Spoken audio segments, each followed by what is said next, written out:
Acabamos de ver a aplicação lá para encontrar o espaço da queda do paraquedista. Agora temos aqui outra aplicação de função quadrática, de função do segundo grau. Agora é uma situação de geometria. Um triângulo retângulo isósceles ABC tem catetos que medem 5 unidades de comprimento.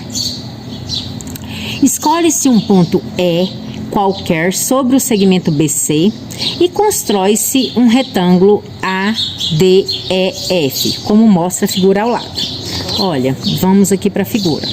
Eu tenho aqui um triângulo retângulo isósceles. O que é um triângulo retângulo? Que tem um ângulo de 90 graus. O que é o triângulo isósceles? Que tem dois lados com medidas iguais.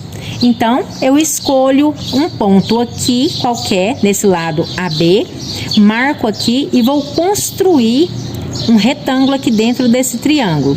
Eu não sei qual é essa medida, mas eu posso chamar essa medida de X. Eu sei que esse lado todo é 5 e esse lado todo também é 5. Voltando lá para o nosso enunciado. Escolhe-se um ponto. É possível posicionar o ponto E em BC para que a área do triângulo retângulo ADE seja 8 unidades de área?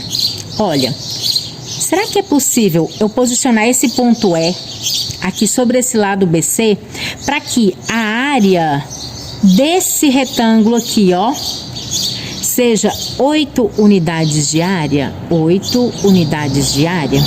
Vamos verificar isso aqui.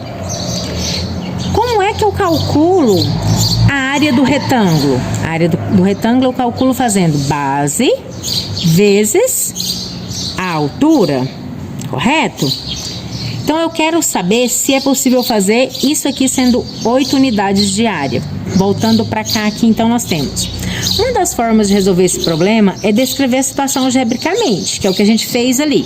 Vamos expressar a área do retângulo ADEF, que é esse retângulo aqui, ó, ADEF,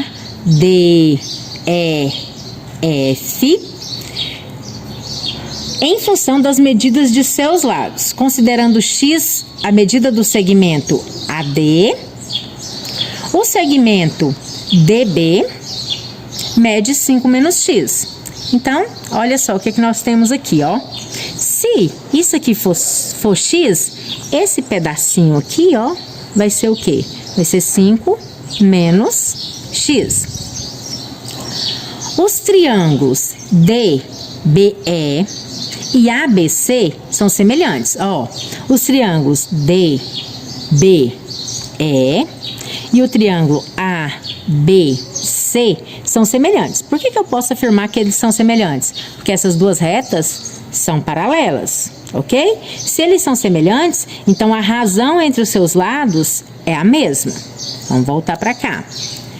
Pois tem ângulos correspondentes congruentes. Dessa forma, temos dois triângulos retângulos isósceles e, portanto, o segmento DE também mede 5 menos x. Então, eu posso afirmar que isso aqui também é 5 menos x. Por que eu posso afirmar isso?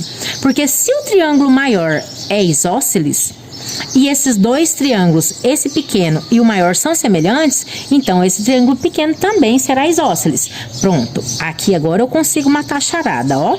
Descobrir qual é a medida desse lado do retângulo. Já sei que esse lado é x. Então, o que eu vou fazer? Como que eu calculo a área do retângulo? A área do retângulo eu faço base vezes altura.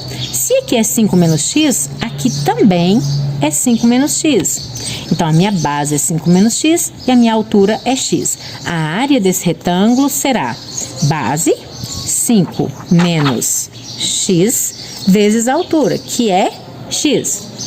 Observe que aqui eu vou ter que fazer um produto notável, ó, vou ter que multiplicar cada um desses termos que está dentro do parêntese pelo termo que está fora, porque esse x ele é comum aos dois termos. Então, eu tenho 5 vezes x, 5x, menos x vezes x, menos x elevado ao quadrado. Quando eu tenho multiplicação de variáveis iguais, conserva a base e somos expoentes. 1 mais 1, 2.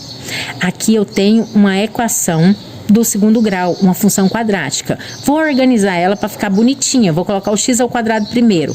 Menos x ao quadrado mais 5x. Pronto. Eu sei que a área desse retângulo, ela é definida por essa lei. Menos x ao quadrado mais 5x. Mas o que pede lá no enunciado? Vamos voltar lá no enunciado para vocês não se perderem. Pergunta se é possível posicionar o ponto E em BC para que a área desse retângulo ADEF, que é o retângulo azulzinho lá, seja 8 unidades de área. Vamos verificar. Então, vamos verificar se é possível essa área aqui, ó, ser igual a 8. Só você pegar essa equação e igualar ela a 8. Vai ficar... No lugar de área, eu vou colocar 8. 8 igual menos x ao quadrado mais 5x. Isso que eu estou fazendo é o que está feito aqui, ó. Posso organizar, posso mudar isso aqui de lado, que é o que foi feito aqui a partir desse ponto, ó. Menos x ao quadrado mais 5x menos 8 igual a 0. Gente, por que menos 8? Observe que o 8 ele estava de um lado da igualdade e ele passou para o outro lado, ele trocou de lado. Então, ele estava sozinho aqui, ele passou para junto das variáveis, então troca o sinal dele. Aqui, isso que nós acabamos de encontrar é uma função quadrática, é uma função do segundo grau. Observe que o nosso A aqui vale menos 1, o nosso B vale 5 e o nosso C vale menos 8. Ano passado, no nono ano, nós estudamos como calcular a raiz da equação do segundo grau, da equação quadrática. E é isso que nós vamos utilizar aqui agora na função quadrática. Resolver essa equação. Como é que a gente resolve uma equação do segundo grau? Utilizando essas duas coisinhas aqui muito interessantes, que é a receita do bolo. Para resolver uma equação do segundo grau, usamos a fórmula. Gente, quem lembra que fórmula é essa? X é igual a menos B mais ou menos raiz de delta dividido por 2 vezes A. Quem lembra o nome dessa fórmula? Se nós tivesse presencial, eu ia prometer para vocês aqui agora um pote de sorvete. Eu tenho certeza que vocês iam lembrar. Mas como não está, e aí? Tenta lembrar. Qual é o nome dessa fórmula? E essa fórmula? O que é isso aqui? Essa primeira fórmula é a fórmula de Bhaskara. Quem é B? B é o coeficiente do X.